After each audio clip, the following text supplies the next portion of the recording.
Sohail, thank you for the introduction. मैं जो बात जहाँ से शुरू करना चाहता हूँ वो ये है कि I been pulmonologist for the past 30 odd years, और what I feel is that it has been a fascinating time for me throughout this time. मैंने जो सबसे पहले मेरा इंटरेस्ट डेवलप हुआ पल्मोनोलॉजी में वो 1985 में हुआ, जब मैं फिजियोलॉजी का डेमोन्स्ट्रेटर था। और उस वक्त मुझे पल्मोनरी फिजियोलॉजी ने बहुत फैसिनेट किया। उसके बाद मैं इंग्लैंड चला गया, और वहाँ पर जब मैं रजिस्ट्रार रोटेशन कर रहा था तो जब मेरी पल्मोनोलॉजी शुरू हुई तो मैं पाकिस्तान आया, अपने होम टाउन मुल्तान को मैंने विजिट किया। तो एक्सक्यूज मी। तो उस वक्त मैं जब अपने पुराने यूनिट में गया, मेडिकल यूनिट में, तो वहाँ पर एक डिस्कशन चल रही थी एक पेशेंट के बारे में जिसे कैविटेटिंग मैस था उसके लेफ्ट लंग में। और डिस्कशन ये चल रही थी कि इसे टीबी है या कैंसर है, तो और उसको एज ए ट्यूबरकुलोसिस ट्रीट कर रहे थे।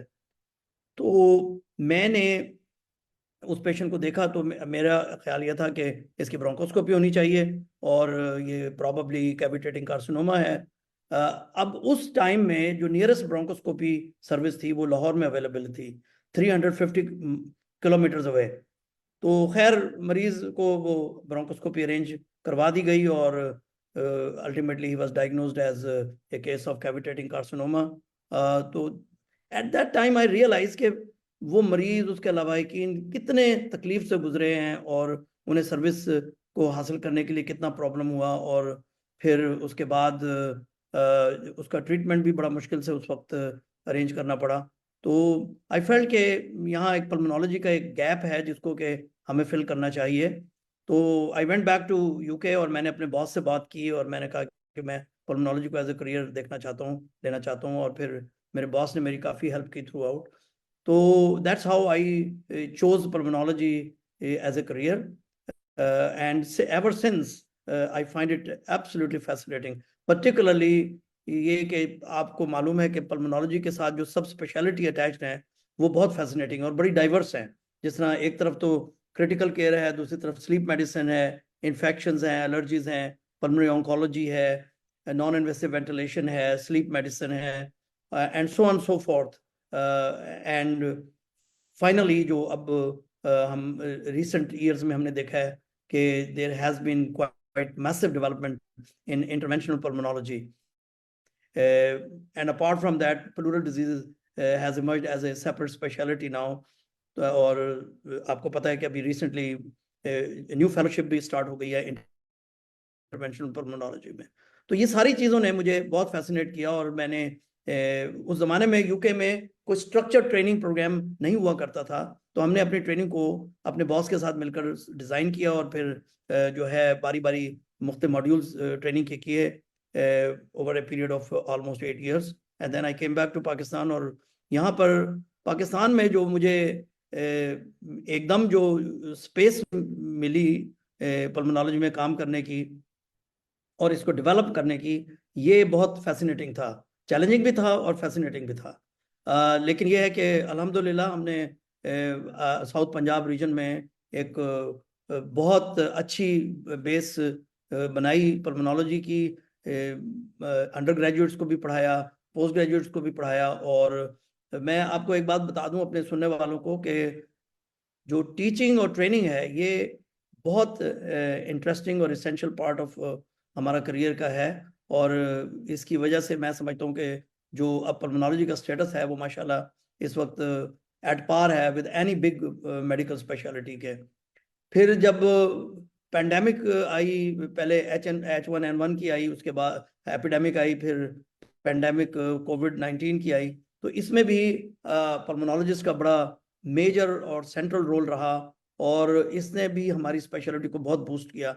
हमारे पल्मोनोलॉजिस्ट कोलीग्स ने बहुत ब्रेवरी के साथ सर्विसेज दी, मरीजों को ट्रीट किया, आइसोलेशन यूनिट्स में काम किया, और अल्लाह का शुक्र है कि majority survived as well. We lost some of our colleagues, some of the fantastic people we lost in this battle.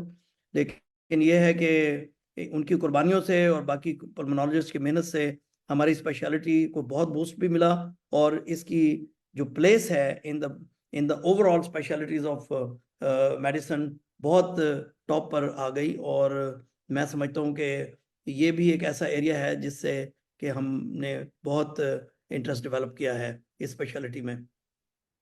मैं जो बहुत एंजॉय करता हूँ इस स्पेशलिटी को, वो ये है कि एक तो होते हैं ना रूटीन के मरीज, वो तो अक्सर लोग देख ही लेते हैं, लेकिन जो मोर देन रूटीन पेशेंट आते हैं या कॉम्प्लिकेटेड पेशेंट आते हैं, they always present diagnostic dilemmas and therapeutic challenges. और इनको हैंडल करना जो है वो एक बहुत interesting part of my working है। और इसमें एक एड्रेनलिन रश भी आता है जब हम पल्मोनरी इमरजेंसीज को डील करते हैं और या क्रिटिकल केयर में काम करते हैं। और आई होप के all of us enjoy that adrenaline rush at least for some time. तो और फिर अल्लाह का शुक्र है कि बहुत सारी जो पल्मोनरी इमरजेंसीज हैं वो बहुत रिवॉर्डिंग भी हैं, और प्रोफेशनल रिवॉर्डिंग भी हैं, और फाइनेंशियल रिवॉर्ड भी उसके साथ साथ है। तो मैं समझता हूँ कि ये एक ऐसा फील्ड है जिसमें कि हमारा जो है एक इंटरेस्ट भी कायम रहता है और हम एक्टिव भी रहते हैं। इसके अलावा जो एक और चीज़ है जो इस स्पेशलिटी के साथ है, साथ अटैच है, वो वेरियस प्रोसीजर्स हैं। अगरचे पल्मोनोलॉजी में बहुत सारे प्रोसीजर्स की वैल्यू जो है वो डायग्नोस्टिक है और थेरेप्यूटिक प्रोसीजर्स निस्बतन कम है। और मैं ये कहना भी चाहता हूँ कि इंटरवेंशन के लिहाज से हम पल्मोनोलॉजिस्ट जो है अभी गैस्ट्रोएंटरोलॉजी और कार्डियोलॉजी से ज़रा पीछे हैं, लेकिन इंटरवेंशनल पल्मोनोलॉजी अब रैपिडली डेवलप हो रही है और कमिंग ईयर्स में इसमें बहुत सारी मेजर डेवलपमेंट्स एक्सपेक्टेड हैं। और ये एक बहुत ही इंटरेस्टिंग फील्ड है जिसमें मैं समझता हूँ कि नए इमर्जिंग पल्मोनोलॉजिस्ट को ज़रूर आना चाहिए, और it will make their life more interesting and more fascinating. Thank So you. Sohail, ये मेरे कुछ how I find pulmonology over the so many years, still enjoying it at the age of 66, very much active in critical care and dealing with the active pulmonary emergencies. Really enjoying it, and particularly when I see my patient getting better, it's very, very rewarding and satisfying.